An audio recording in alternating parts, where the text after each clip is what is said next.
आज Doubtnut app download करें। Doubtnut पर अपने सभी गणित, रसायन विज्ञान, भौतिक विज्ञान और जीव विज्ञान के डाउट्स का करो सफाया। बस प्रश्न की फोटो खींचो, एक ही प्रश्न को क्रॉप करो और तुरंत वीडियो सोल्यूशन पाओ। अभी डाउनलोड करें। नमस्कार दोस्तों, दिया गया प्रश्न है किसी 16 सेंटीमीटर फोकस दूरी वाले अवतल दर्पण के वक्रता केंद्र पर एक वस्तु रखी गई है। कहाँ पे? वक्रता केंद्र पर अर्थात सी पर। तो यदि वस्तु को फोकस की ओर 8 सेंटीमीटर खसकाया जाए तो उसके प्रतिबिंब की प्रकृति क्या होगी? तो दोस्तों आइए इसे एक चित्र के माध्यम से समझते हैं। तो मान लीजिए यह मेरा किरण आरेख है। किसका? यह किरण आरेख वस्तु का। ठीक है, तो इसके अनुसार अब तो जो वस्तु है वो कहाँ रखी गई है? यह वक्रता केंद्र पर रखी गई है। अभी मान लेते हैं कि यह कहाँ पर रखी गई है?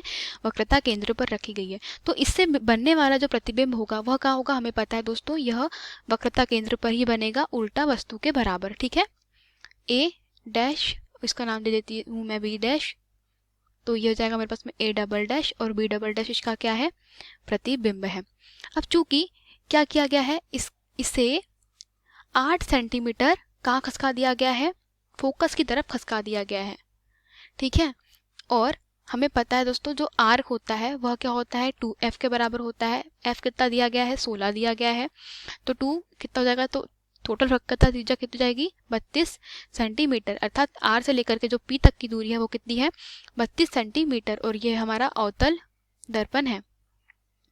तो अब देखिए दोस्तों, यहाँ पे सबसे मेन बात, हमें पता है कि जब भी कोई प्रतिबिंब है, जब भी कोई वस्तु वक्रता त्रिज्या तथा फोकस के बीच में रखी जाती है तो उसका जो बनने वाला प्रतिबिंब होता है वह कहाँ बनता है? अगर मान लीजिए वस्तु मैंने ए डैश बी डैश कहाँ रखी है?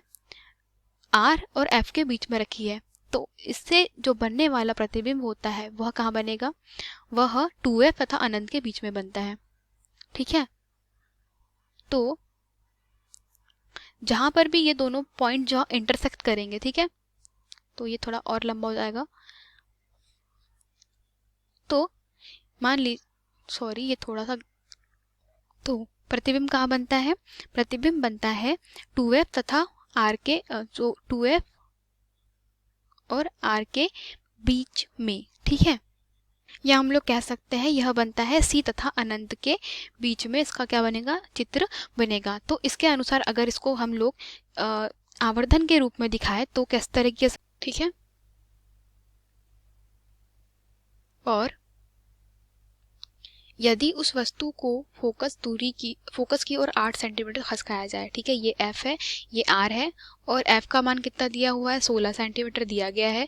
ठीक है, और r पे वस्तु हमारी रखी है। वस्तु मान लीजिए वस्तु a है, यह कहाँ रखी हुई है? r पर रखी गई है। अब क्या किया जा रहा है? उसे 8 सेंटीमीटर खिसकाया जा रहा है, अर्थात इस तरफ 8 सेंटीमीटर खिसकाया। तो पूछा गया है कि उसके जो प्रतिबिंब बनने की जो प्रकृति होगी वह कैसी होगी। ठीक है, तो दोस्तों जैसे कि हमें पता है जो भी अवतल दर्पण की फोकस दूरी f होती है वह किसके बराबर होती है? 2r के बराबर होती है। ठीक है, और f का मान कितना यहाँ पर? -16। चूंकि यह अवतल दर्पण है तो फोकस -16 रहेगा। अब f इक्वल टू कितना है? 2r इक्वल टू कितना हो जाएगा हमारे पास में? ये हो जाएगा 32 सेंटीमीटर, ऋण 32 सेंटीमीटर। चूंकि यह अवतल दर्पण है तो इसकी जो चिन्ह परिपाटी से इसकी जो होते हैं यह कैसे होते हैं? ऋणात्मक होते हैं।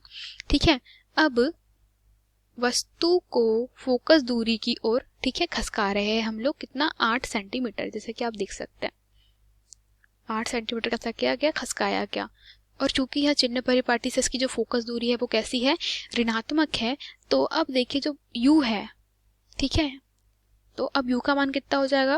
वो हो जाएगा ऋण r - 8, मतलब वस्तु तक की दूरी, वस्तु तक की नई दूरी u है हमारी, तो वो हो जाएगी कितनी? r - 8। तो r कितना है? -32। ठीक है, तो r का मान कितना है? -32, और जो 8 है दोस्तों, इससे u का मान कितना मिल गया? 24 सेंटीमीटर। अब देखिए आगे हमें पता है जो दर्पण सूत्र होता है उसके अनुसार क्या हो जाएगा? दर्पण सूत्र के हिसाब से वह हो जाएगा 1/v + 1/u is equal to कितना हो जाएगा, 1/f के बराबर। तो हम लोग उसको लिख सकते हैं 1/v माइनस 1/24, चूंकि यहाँ पे u जो है वो कैसा होगा, ऋणात्मक होगा, क्योंकि यह अवतल लेंस के लिए बात की जा रही है। और 1/f की बात करेंगे तो 1/f कितना हो जाएगा, 1/16। जब इसको हल करेंगे दोस्तों तो क्या हो जाएगा, b का मान हमें ज्ञात करना है, तो 1/v is equal to 1/24 minus 1/16। अब इसको आगे हल करेंगे तो 1/v इज इक्वल टू, इसको जब इसका लघुत्तम लेके हल करेंगे तो कितना हो जाएगा, तो जब इसको आखिरी में हल करेंगे तो उसका मान आएगा ऋण 8/24 मल्टीप्लाई बाय 16। इसको जब कैंसिल आउट करेंगे तो कितना हो जाएगा, 8 24। तो ये हो जाएगा ऋण 1/48 के बराबर। अर्थात जो v का मान है वह कितना हो जाएगा, v का मान हो जाएगा हमारे पास में -48 के बराबर। ठीक है। अब चूंकि हमें क्या करना है, हमें पता करना है कि प्रतिबिंब कहाँ बनेगा। तो प्रतिबिंब की व्यवस्था ज्ञात करने के लिए हमें ज्ञात करना पड़ेगा m इक्वल्स टू हो जाएगा b/u से। तो ये कितना जाएगा, चूंकि यह होता है -v/u, तो ये हो जाएगा -48 के बटे में कितना, -24। इसको आगे हल करेंगे तो इसका मान कितना आ जाएगा, यह ऋण 2 के बराबर आएगा। चूंकि जो आवर्धन क्षमता है m का मान कैसा है, ऋणात्मक है, तो आवर्धन क्षमता ऋणात्मक है। ठीक है। तो इसके अनुसार, और यह कैसे ऋणात्मक है और 1 से अधिक है, तो इसके अनुसार क्या हो जाता है, जो प्रतिबिंब होगा वह कैसा होगा, 1 से बड़ा है। तो क्या हो जाएगा, जो प्रतिबिंब है वह कैसा होगा, बड़ा होगा, और प्रतिबिंब कैसा होगा, बड़ा होगा और वास्तविक होगा। ठीक है। तो इसके अनुसार जो सही उत्तर क्या होगा, आवर्धित और वास्तविक। तो देखते हैं दोस्तों सही ऑप्शन क्या है हमारे पास में। तो सही ऑप्शन होगा वास्तविक और आवर्धित, विकल्प क्रमांक 1, यही हमारा सही उत्तर है। धन्यवाद। कक्षा 6ठी से 12वीं से लेकर नीट, IIT, JEE वो एडवांस के लेवल तक 1 करोड़ से ज्यादा छात्रों का भरोसा। आज ही डाउनलोड करें डाउटनेट ऐप या व्हाट्सएप करें अपने सारे डाउट्स 8400 400 400 पर।